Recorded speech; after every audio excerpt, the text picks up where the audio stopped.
Hey guys, this is Shauna Jones, the CEO and founder of LivBay Lash here in Las Vegas. This channel is dedicated to everything lashes and beauty, so if you haven't yet already, go ahead and hit the subscription button below.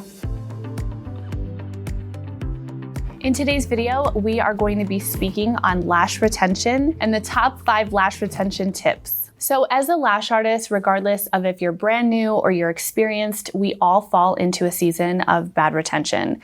It's super frustrating, but the number one thing I can tell you, which is number one, is to stay patient. It really is a process of elimination. It's kind of going back to basics, especially if you're an experienced artist. You always want to make sure that your adhesive is within range. I can't stress this enough because many lash artists will use the same adhesive throughout the whole year. And sometimes it's just an easy switch of cycling out your adhesive to match the new season that you're in. So right now it's summer, it's 110 in Las Vegas. So we have a ton of people who are switching from our 3 ml mini black to our 5 ml low humidity. So just keep that in mind whether you're brand new your experience, that sometimes it really is just swapping your glue to match the environment.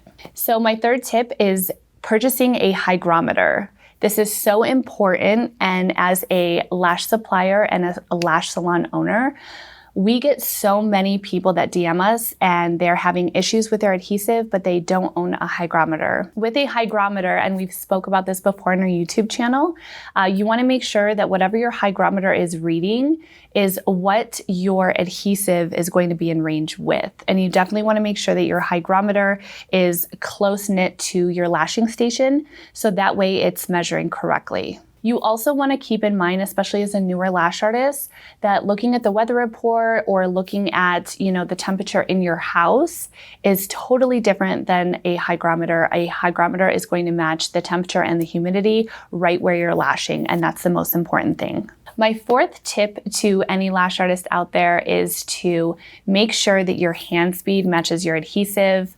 I feel like a lot of people want to rush into a faster adhesive because they feel like it will make their lash turn times a lot quicker, but in reality, it's kind of going backwards. So don't rush into it. If you're a newer lash artist, just make sure that you're getting a slower dry time adhesive, because the last thing you want to do is have a 1-second dry time when, let's say, you just took a lash course a week ago. That means your hand speed isn't going to match the adhesive dry time. So just keep in mind that basically what that means is, let's say you have a 1-second dry time, but you're a slower lash artist, you just started.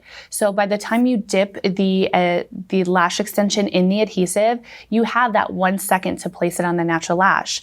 Now, if you're a newer lash artist, it's going to take a minute to isolate and actually get that extension, dipped and onto the lash. So by that time, the adhesive has already started to cure, and then the lash is probably either not going to stick or it's going to pop off.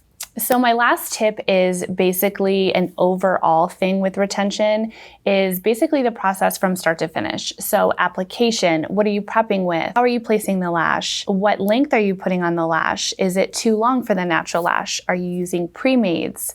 Sometimes you really just have to go back to basics, whether or not you're experienced or not. Sometimes if you are a newer lash artist, you can go to your trainer and get advice from them. I can't stress this enough though. We get a ton of messages throughout our social media with retention issues. We can't be there with you every step of the way. So sometimes as a solo lash artist, you'll get in the habit of bad habits and you won't know because you don't have a mentor or someone you're working with.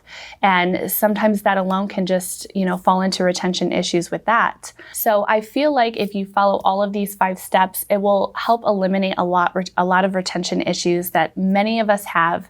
Don't get discouraged, because even though you may fall into a season where you're having great retention, you may fall into another season where you're having bad retention. So like I stated, it's just a process of elimination and we all go through it. Thank you guys so much for watching this video. I hope you got a ton of value. Question for you is, what is your biggest retention issue?